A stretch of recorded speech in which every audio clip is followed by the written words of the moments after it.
निकला है। इसके लिए पहले गांव को ये समझना पड़ेगा कि ये जो अव्यवस्था है इसमें खराबी क्या है, और जब उनको समझ में आ जाएगा तो खुद आगे आकर अपने गांव को बचाना होगा। आमतौर पर कुछ लोगों को ऐसा लगता है कि कोई मसीहा आएगा और वो उनको बचाएगा, लेकिन अगर भगत सिंह, राजगुरु, सुखदेव की जैसे शहीदों की ही बात करें या चंद्रशेखर आजाद की बात करें, आज तक भी वो कागजों में, सरकारी कागजों में आतंकवादी लिखे हुए हैं।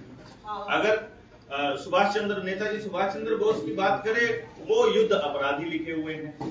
तो देश के लिए मर मिटने वाले लोग अपराधियों की श्रेणी में आते हैं, और जो उन गोरे चमड़ी वाले अंग्रेजों की नाजायज औलाद हैं वो हमारे देश का शोषण कर रही है। आज पूंजीपतियों बन करके, वर्ल्ड इकोनॉमिक फोरम के गुलाम बन करके उन लोगों की बखान में हम लोग 24 घंटे लगे रहते हैं। तो इसलिए असल चीज क्या है, समाज में गलतियां क्या होती हैं, किसकी वजह से ये सारी अव्यवस्था फैली है, ये जब तक लोगों को समझ में नहीं आएगा तब तक बात नहीं बनेगी। तो हमने एक रास्ता चुना है कि इस बहाने हम यहाँ समालखा की अनाज मंडी में उन शहीदों को याद भी कर लेंगे, और गांव के लोग इस बात को समझ लेंगे कि इस अव्यवस्था को उखाड़ने के लिए और व्यवस्था परिवर्तन के लिए निकलने वाले तो चंद लोग नहीं है, बल्कि हजारों लोग निकले हुए हैं।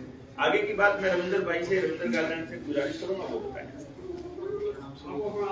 मेरा नाम देवेंद्र बधारा है और हम जनता सरकार मोर्चा के संस्थापक सदस्य हैं। जो देवेंद्र भाई ने जो बात बताई है कि आज भारत देश को आजाद हुए 77 साल हो चुके हैं, और इन 77 सालों में आज ये है कि जो भुखमरी की हम बात करें, बेरोजगारी की हम बात करें, हंगर इंडेक्स में अगर हम भारत को देखें, हम निजीकरण को देखें, इन चीजों का बढ़ावा कंटिन्यू लगातार हो रहा है। बेरोजगारी चरम पर है, भुखमरी चरम पर है, और तरह तरह के मतलब या पिछले साल ही एक पार्टी के एक अध्यक्ष ने ये बोला था कि हम 10 सालों में 25 करोड़ लोगों को बेरोजगारी से बाहर निकाल चुके हैं, गरीबी रेखा से बाहर निकाल चुके हैं।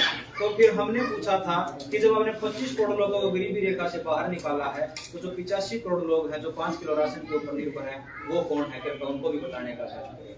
बड़ी बात यह है कि जिन आजादी के मतवालों ने, जिनके दिए दिन हम आज देख रहे हैं, जिनके कारण खुली हवा में सांस ले रहे हैं, उनको आज शहीद का दर्जा न देकर, जबकि पिछले साल जब इंग्लैंड की महारानी मरती है उसके मरने के ऊपर देश का तिरंगा झुकाया जाता है, उनके लिए सम्मान है जिन्होंने हमारे देश के ऊपर शासन किया। और आज जिन्होंने शहादत देकर, फांसी के फंदे को चूम कर जिन्होंने हमारे को आजादी दिलवाई, उनको शहीद का दर्जा भी नहीं है। यहाँ तक कि हरियाणा, पंजाब हरियाणा हाई कोर्ट के अंदर 4 साल पहले याचिका दायर की जाती है कि आप भगत सिंह, सुखदेव, राजगुरु को शहीद का दर्जा दीजिए। तो ये बोला जाता है कि इनको शहीद का दर्जा दे तो क्यों दे, किस हक से दे, क्या हक है इनको शहीद कहने का। तो बड़ी विडंबना की बात यह है, किसी भी न्यायपालिका के अंदर बैठे किसी भी जज ने यह नहीं कहा कि जब वो महारानी गुजरती है तो उसके गुजरने पर जब तिरंगा झुकाया जाता है कि भाई ये क्यों झुकाया जा रहा है। जिसके मरने के बाद देश के अंदर खुशियां मनाई जानी चाहिए थी, उसके मरने के बाद देश का तिरंगा झुकता है। और शहीदों के सम्मान में यहाँ पर यह देखने को मिल रहा है कि भाई उनका अपमान लगातार सभी सरकारें कर रही हैं। ये हम किसी विशेष पार्टी से नहीं है, इस देश के अंदर 77 सालों में भाजपा ने भी शासन किया, कांग्रेस ने भी किया, गठबंधन की सरकारें भी इस देश के अंदर रही हैं, लेकिन एक भी सरकार के अंदर इतना मादा नहीं मिला, हमें इतना मुद्दा नहीं मिला कि जो उन शहीदों को, जिनको हम शहीद बोलते हैं, हमारे लिए वो शहीद हैं, हमारे लिए वो शिरोमणि हैं, हमारे लिए वो सब कुछ हैं, लेकिन सरकारों की नजर में वो आज भी आतंकवादी क्यों हैं। तो एक तो ये मुद्दा यहाँ से उठाया जाएगा कि जिन शहीदों ने अपना सर्वस्व न्यौछावर करके, अपना सब कुछ बलिदान करके इस देश हमारे को आजादी दिलवाई, उनको शहीद का दर्जा दिया जाए। दूसरी बात यह है कि आज अगर पानीपत की ही हम बात करें, पानीपत के अंदर सैकड़ों से ज्यादा फैक्ट्रियां ऐसी हैं जो जमीन से मतलब अंधाधुंध पानी का दोहन कर रही है, और केमिकल युक्त जब वो पानी हो जाता है तो फिर रिवर्स बोर करके उस केमिकल को जमीन के अंदर उतार रही है, और जमीन के पानी को यहाँ पर पीने लायक जमीन का पानी नहीं बचा है। जो काम सरकारों को करना चाहिए वो काम आज जनता को करना पड़ रहा है। ये अपने आप में सोचने की बात है। इसी चीज को लेकर हम आगे बढ़ रहे हैं और गांव गांव जागृति अभियान चलाए हुए हैं कि आज हमारा गांव के अंदर अगर हम देखेंगे, ना हमारा खेत का बीज बचा है, ना हमारा पशुओं का बीज बचा है, और इंसानी बीज की एक बीमारी है, इस बीमारी के बाद कुछ दवा दी गई, उस दवा के बाद आज ये परिणाम है। सरकारी आंकड़े बोलते हैं कि देश की प्रजनन दर 16 से लेकर 18% तक गिर चुकी है। तो ये किस ओर हमारा देश जा रहा है। तो गांव गांव जाकर ये जागृति का अभियान हम कंटिन्यू चलाए हुए हैं और फिर से हम शहीदों के सपनों का भारत बनाने के लिए हम इस अनाज मंडी से 23 मार्च को ये संकल्प लेंगे और भारत को फिर से भारत बनाने का हम प्रयास करेंगे। और इसी दिन शहीद आजम भगत सिंह, सुखदेव और राजगुरु की प्रतिमा भी स्थापित समार्था की धरती पर की जाएगी और एक समार्था को विशेष पहचान दी जाएगी। साथ ही साथ हम 22, 21 और 22 मार्च को हम शहीद सम्मान यात्रा निकालने जा रहे हैं, जो कि लगभग 50 से 60 गांव को कवर करेगी। और उस कवर में मतलब लोगों को यह एहसास करवाया जाएगा कि भाई हमारा जो गांव की जो धरोहर हुआ करती थी वो धरोहर समाप्ति की कगार पर है, उसको फिर से हम कैसे बचाएं। ये एक बीज रूप में हम काम कर रहे हैं। कितना बदलाव होगा ये बदलाव तो जनता तय करेगी, क्योंकि हम तो एक सीड का काम करेंगे, बीज का काम कर रहे हैं। हम बीज रोपते जाएंगे और अनुकूल समय जब आएगा, वो अनुकूल समय आने के बाद वो जरूर ये जो विचार है ये विचार समाज में फिर से भारत को फिर से भारत बनाने का, गांव को फिर से गांव बनाने का काम करेंगे। अब मैं निवेदन करूंगा हमारे सोमवीर पहलवान जी, कॉमनवेल्थ गोल्ड मेडलिस्ट, ये अपने बात रखेंगे। सोमवीर पहलवान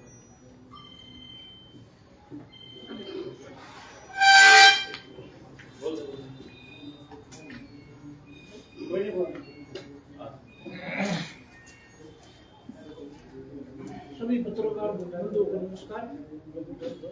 समाखा में जो ये शहीदी दिवस का कार्यक्रम किया जा रहा है, ये खुद में एक ऐतिहासिक कार्यक्रम है और लगातार जनता सरकार मोर्चा इसे 3 साल से कर रहा है। और अब की बार इतने ज़्यादा मतलब इतने ऐतिहासिक ये समारोह होने वाला है कि अब उस मालगा के चारों तरफ लगभग 300 गाँव पूरे जागरूक हैं इस समारोह में आने के लिए। और एक बहुत खुशी की बात है कि पूरे देश से भी साथी इसमें भाग लेने, इसमें अपनी प्रतिभागी देने के लिए आ रहे हैं। और हरियाणा का हर एक जिले से लगभग 500 से 1000 साथी इसमें आएंगे अपनी उपस्थिति दर्ज कराने के लिए। और यहाँ भगत सिंह, राजगुरु, सुखदेव की एक प्रतिमा स्थापित की जाएगी। कहाँ स्थापित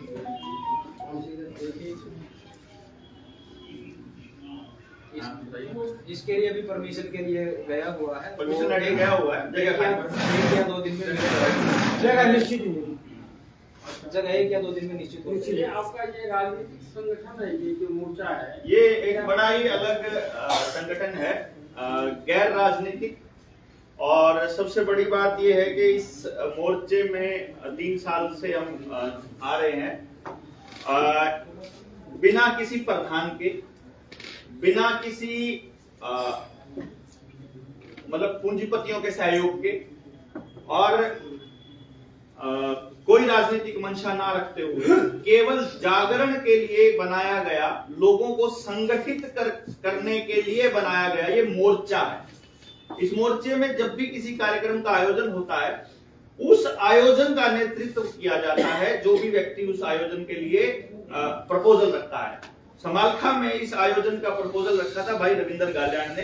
तो इस कार्यक्रम का आयोजन जैसे ही रविंदर भाई करेंगे, उसी टाइम पे सारा स्ट्रक्चर डिसमेंटल हो जाएगा और फिर अगला कार्यक्रम जो बंदा मांगेगा उसके नेतृत्व में अगला कार्यक्रम किया जाएगा। ये इस तरह से चलने वाला एक कार्यक्रम शहीद से ही संबंधित होंगे। हाँ बिल्कुल, जो मतलब जागरण से संबंधित जो अव्यवस्था है, उस अव्यवस्था को समझा के व्यवस्था परिवर्तन करने के लिए एक टॉर्च बेरर का काम करने वाले लोग जनता सरकार को। ये जो आपकी मोर्चा है ये गैर राजनीतिक है, प्योरली गैर राजनीतिक।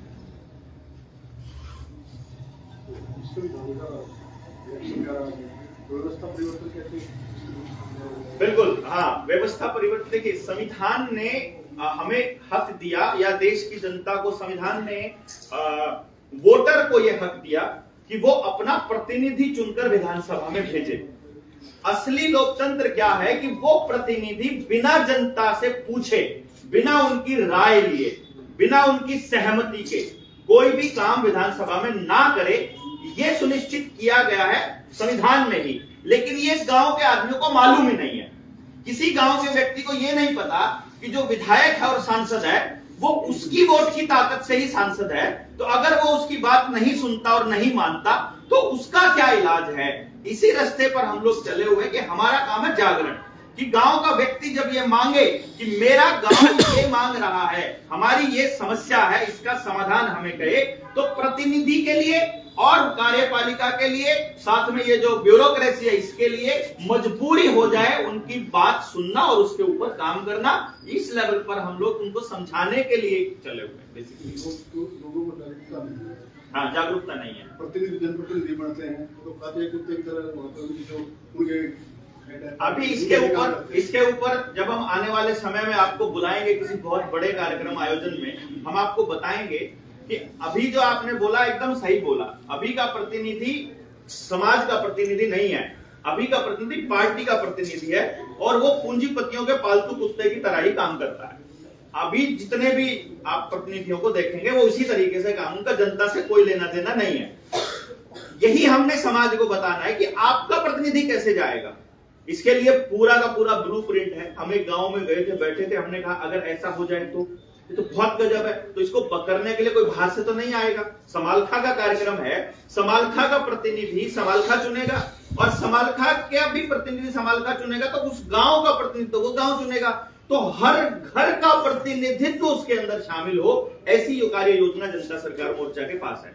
जनता एमसी को चुन नहीं पाती, नहीं चुन पाती, तभी तो हम लोगों को निकलना पड़ा। आप इन नौजवानों को देखिए, अब आप इसके अंदर आप क्या देख रहे हैं, इनके अंदर कोई पॉलिटिकल विश नहीं आपको नजर नहीं आएगी। अभी 3 साल की यात्रा के दौरान हमने जो जागरण फैलाया, ये कोरोना की सच्चाई दुनिया के सामने लाए, वैक्सीन की सच्चाई दुनिया के सामने लाए, मास्क का प्रोपेगेंडा किस तरह से फर्जीवाड़ा किया। अब गांव में लोग जब कहीं भी मौत हो रही होती है तो जनता सरकार मोर्चा को याद कर रहे होते हैं कि यार वो लोग सही बोल रहे होते थे। प्रताड़ना तो झेलनी पड़ी। शहीद भगत सिंह को देखिए, उनको तो फांसी ही लग गई, वो तो अपनी जान ही देनी पड़ी, तो उसके सामने तो ये लठ खाना और ये छोटी मोटी कुछ भी नहीं है। बलारा जी, सरकार जगह जगह युद्ध स्मारक बना रही है, शहीद जी की जगह जगह मूर्ति स्थापित कर रही है, फिर भी आप व्यवस्था परिवर्तन की मांग कर रहे हो, उसको आप कैसे देखते हो? ये दोहरी राजनीति है सत्ताओं की कि एक तरफ तो वो शहीदों की प्रतिमा स्थापित कर रहे हैं, दूसरी तरफ उन दस्तावेज वही शहीद हैं जो जिनको शहीद बोलते हैं वही आतंकवादी हैं। तो एक ही म्यान में 2 तलवारें कैसे रह सकती हैं? तो ये तो सत्ताओं के लिए भी डूब के मरने की बात है कि आप जनता को भ्रम में डाल रहे हो। पेपर में शहीद क्यों नहीं बताते? पेपर में शहीद नहीं बताते हैं। आज भी वो युद्ध बंदी हैं, मतलब युद्ध विरोधी रहे हैं और वो आतंकवादी हैं। क्या ये आतंकवादी की श्रेणी में आते हैं? ये देश की जो सरकार है, सरकारों के लिए डूब के मरने की बात है कि वो आज तक उनको शहीद का दर्जा नहीं दे पाए। मतलब यहाँ से इंडिकेट हो रहा है कि भाई देश की जो सरकार है, इन सरकारों को चलाने वाला कोई और है क्या? ये प्रश्न करते हैं सरकारों से कि भाई जब आप एक महारानी मरती है, उसके मरने के ऊपर आप उसके शोक में देश का तिरंगा झुकाते हो। तिरंगा झुकाने का मतलब है देश को झुकाया आप लोगों ने, और जिन शहीदों ने शहादत दी है आप उनको ऑन दस्तावेज शहीद नहीं बोल रहे हो। ये दोहरी मानसिकता नहीं है क्या उन लोगों की? इसके लिए आपकी मोर्चा ने अगला क्या कदम उठाने की सोची है? अगले कदम सरकार को थोड़ी बताएंगे, जो बताने का होगा जनता को वो बताएंगे। अगले कदम तय होगा जैसे ही आपको बताएंगे। जागरूक करने में तो बलारा साहब लंबा समय लगेगा, ये तो कोई एक दिन की काम नहीं है। तो बर्बादी होने में कौन सा 4 दिन लगे हैं? अगर आपके हर थाली तक पेस्टिसाइड पहुंचा है तो उसमें 55 साल लगे। 1970 में हरित क्रांति आई थी, जब बर्बाद होने में 70 साल लगे हैं, 55 साल लगे हैं, तो अगर आबाद होने में 15 साल, 15, 20 साल, 50 साल भी लग जाए तो कोई घाटे का सौदा थोड़ी ना है। हम रास्ता तय कर दे, हमारी अगली पीढ़ी उस रास्ते पर चल पड़े। अभिलेख गालियान जी ने कहा था कि 16 से 18% प्रजनन दर घट गई है, लेकिन सरकार हम दो हमारे दो के नारे पर काम कर रही है, उसका क्या है? सरकार हम दो हमारे दो के नारे पर इसलिए काम कर रही है क्योंकि असल में सरकार को पता है कि कम लोगों को कंट्रोल करना आसान है। असल में सरकार को पता है कि लोग ज्यादा होंगे तो बातचीत ज्यादा दूर तक जाएगी।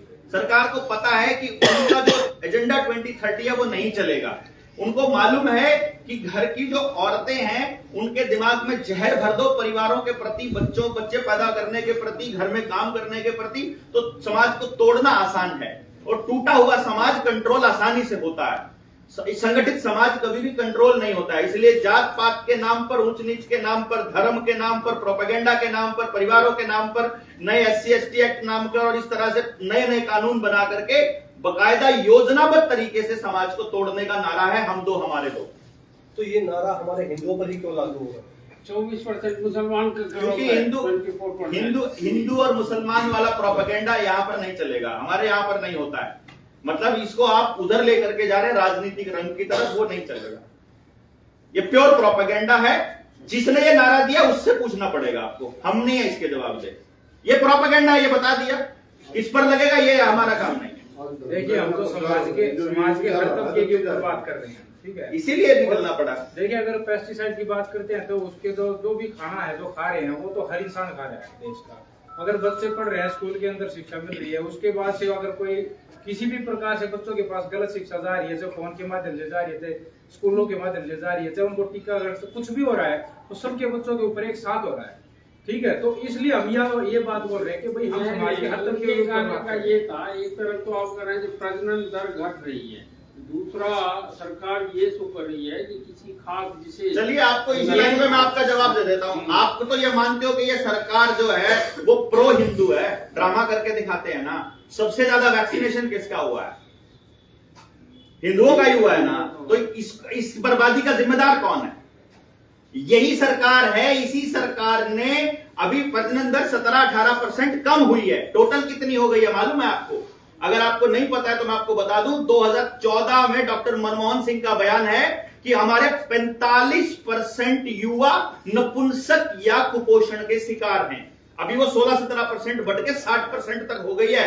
और 2023 का आंकड़ा बता रहा हूं, करनाल जिले में 1,38,000 बच्चा आईवीएफ से पैदा हुआ और रोहतक जिले में 1,86,000 बच्चा आईवीएफ से पैदा हुआ। और पानीपत में ये आंकड़ा 2 लाख प्लस का है। पता करके देखोगे तो आपके युवा पूरी तरह से नपुंसक और बांझ हो चुके हैं। और जब तक आपको समझ में आएगा तब तक उनका स्पर्म काउंट इतना खत्म हो जाएगा, आपको समझ में भी नहीं आएगा। अभी तो इनके साइड इफेक्ट आने बाकी हैं, क्योंकि कुछ मीडिया के लोग भी प्रो सरकार बातें करने को बहुत अच्छा मानते हैं, लेकिन जब बर्बादी होगी इसके बच्चे की और आपके बच्चे की और मेरे बच्चे की बराबर होगी। और वो नेता जो बैठा है उसके बच्चे की भी बर्बादी बराबर होगी। आपने कितने ही नेता देखे होंगे जिनके बच्चे नशे की गर्त में पड़े हैं, जिनके बच्चे रोड एक्सीडेंट में मरते हैं, जिनके बच्चे रोड रेस में मरते हैं। वो भूल जाते हैं कि अभी तो आप सत्ता में हैं, जिंदगी भर ये सत्ता रहने वाली नहीं है।